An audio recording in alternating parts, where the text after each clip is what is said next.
Greetings, sirs and madams, welcome back to I Like to Video Games, and thanks for stopping by, because just in case you forgot the title of the video you just clicked on, we're doing another For Better or Worse this month. Yes, as part of hitting the 1,000 subscriber milestone, I promised my fans that I would do another video detailing my experiences revisiting games that I have already come to a conclusion on, or are important to me for one reason or another. And now that that time has finally come, it's time to take a look back at one of my favorite action RPGs on the SNES, Illusion of Gaia.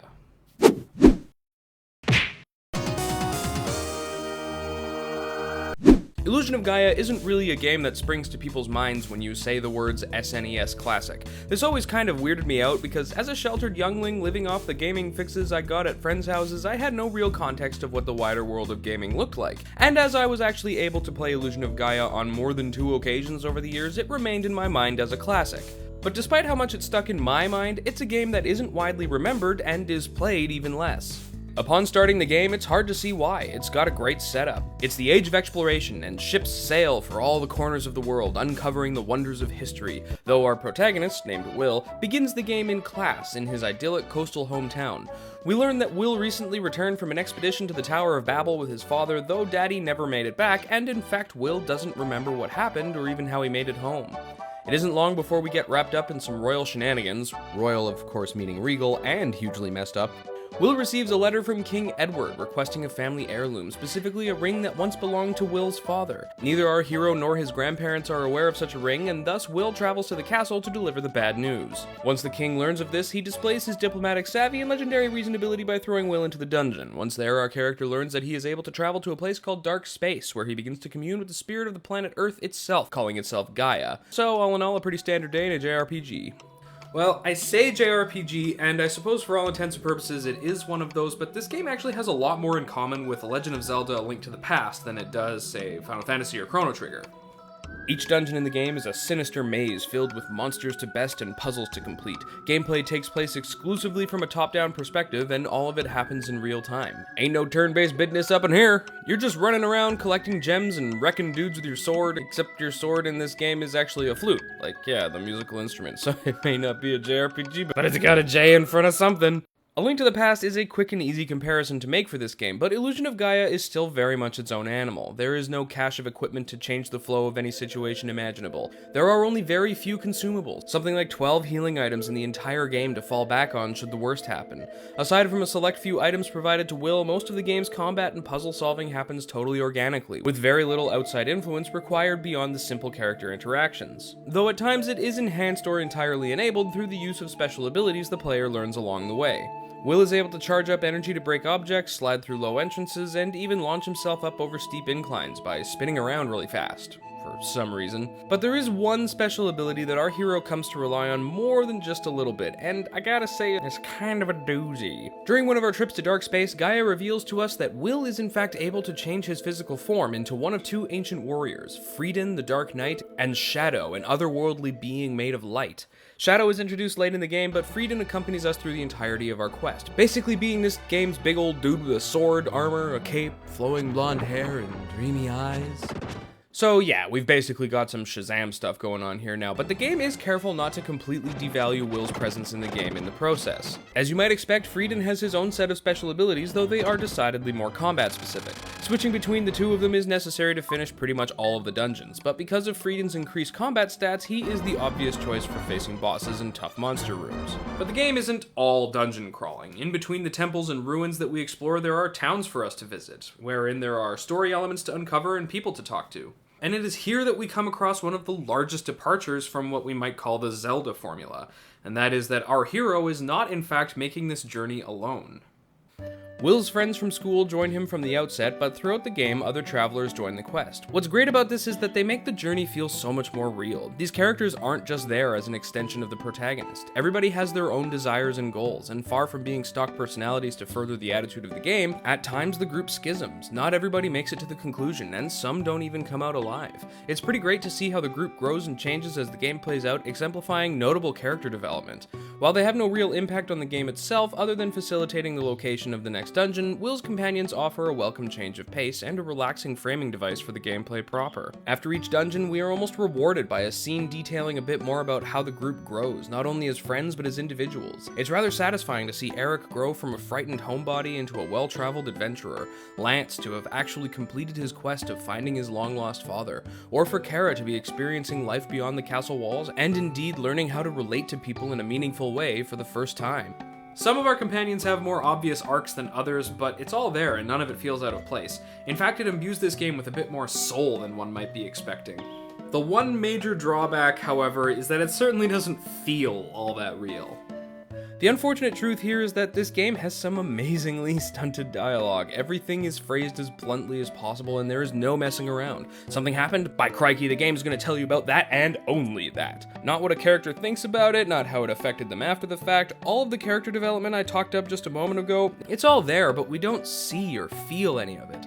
The game just tells us that it's happening. It gives the game such a door-in-the-face feel, and it's kinda sad.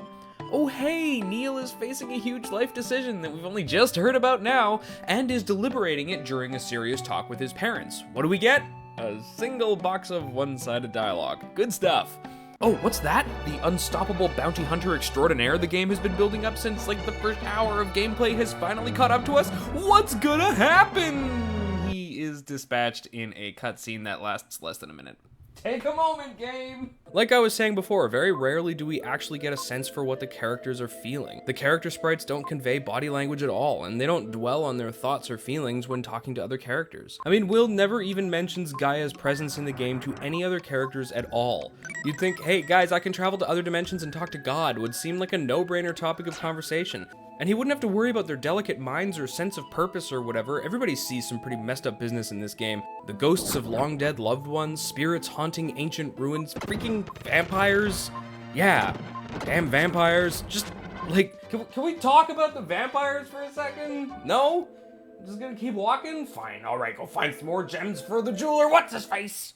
For a lot of the games of this era, the script writing would be a non-issue for me. The problem arises for this game when we take its writing and put it up against the aesthetic, the themes, and the story present here. There are so many missed opportunities to really dig into the situations here that it makes me feel like this game thinks it has nothing to say, which is too bad. There's a lot of cool stuff happening in the story here. I just really wish it was told better. I will say, however, that the game almost makes up for it by really finding its voice all of a sudden for the ending. The way the game pieces together the context of what's about to happen to you throughout the final dungeon of the game, which is a pretty standard boss rush, does a lot to help this game finish very strong. They've been talking about it the whole game, but at this point we realize that the final boss of the game is in fact the ominous comet that's been headed towards the Earth throughout the story. We are not doing battle with a person or a government in this game, but a force of celestial nature, far beyond our comprehension. It's odd because there's no tangible effect here. We're not witnessing the destruction caused by some bad guy as we go along, only learning more and more about this mysterious power as we uncover more and more of history. It's kind of like doing battle with looming despair, rather than trying to keep us scared of some villain, almost like classic Lovecraft. And I gotta say, it works. The best part though? The game finally finds something to say when Will and Kara defeat the final boss and the moment of realization dawns on all of us. The power exuded by the comet and its proximity to Earth has been keeping the world locked in time during the age of exploration. The real world begins to re-emerge before our protagonists' very eyes, and they will be the only ones to notice the changes, the only ones to actually remember the world before fields were paved to make roads and forests were felled to build cities, paraphrasing from the game here. And what's worse, Will and Kara will not know each other when they return to the home they've never known. It's kind of a profound ending, but does strike me as the kind of standard JRPG reboot button seen quite often in this genre. But damn it if this game doesn't actually take a moment to let the situation set in. Finally. I've loved this ending for years, and it certainly did not lose its effect for this playthrough. So yeah, great gameplay and a pretty okay ending aren't the only things that this game has going for it. Harsher critics will be quick to point out that this game looks like something you could build in RPG Maker in like a month, and to that I say, shut up, whatever, this game was made in '93. The game does look kind of stock assets at times, but the game makes up for it with some really creative detail work. There is a vibrant color palette at work here, not to mention clever use of foreground animations, and the game certainly isn't scared of Mode 7. In spite of the tame sprite animations I brought up earlier, there are some graphic details that convey some real creative thinking. Just watching Shadow exist on the screen is so satisfying. Even his landing animation is awesome. I mean, come on, look at that. And if we're gonna talk about music, hot damn on a Kaiser roll is this game's soundtrack fantastic. Not only is it creative and effective, but it's memorable and catchy as hell. Like, whole new set of earworms to get stuck in your head at work. Need to get that pesky One Direction song out of your head? The town theme, the pancake flippin' town theme will solve all of your problems. Everything about this soundtrack is pretty awesome, but it could stand to step up the versatility a bit. Up front, there isn't a ton of variation in the instrumentation styles, but that is kind of beside the point. The biggest problem with the soundtrack is, well, just how small it is. The reason I called it the town theme just now, well, here's some footage from the first town. And the second town. And the third town. Here's a dramatic thing that happens.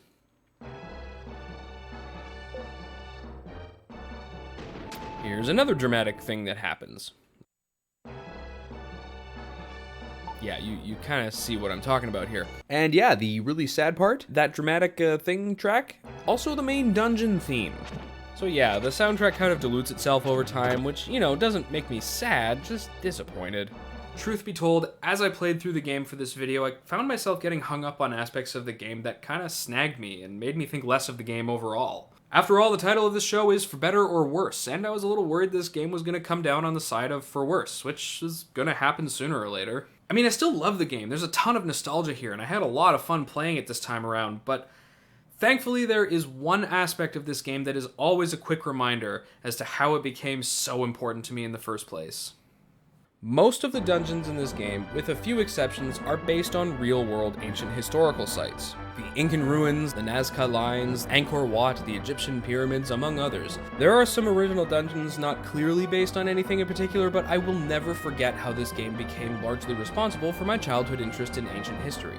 While the game itself isn't strictly speaking, you know, accurate, or what you'd call peer-reviewed, it does a terrific job of encouraging tangential learning. You better believe I spent all kinds of time when I was a kid looking up Machu Picchu in encyclopedias in the school libraries, because, you know, no Wikipedia yet, cultivating a love for Central and South American pre-Columbian empires, which is basically the story of how I came to main the Mayans when playing Age of Kings, so yeah, that's the story of that for all of the 5 people in my life I've played Age of Kings with. But seriously, between what this game inspired in me and playing Age of Kings campaigns obsessively, I nailed my junior high medieval history classes without ever cracking textbooks. Illusion of Gaia is a problematic game, but fortunately the shortcomings come from what it omitted and not because of something that it attempted and failed miserably to pull off.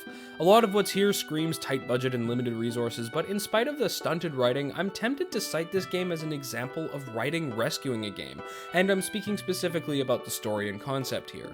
The cast of characters endeared me to the game, the excellent gameplay made it fun, the pretty great ending caused the game to stick with me, and the real-world dungeons affected my real world, prompting me to seek out new interests. There aren't many games that can boast all of those things, and while Illusion of Gaia is held back in some respects, when I take a step back and look at it as a whole singular piece unhindered by its contemporaries, I see a magical adventure with a unique perspective that never fails to keep me coming back to it.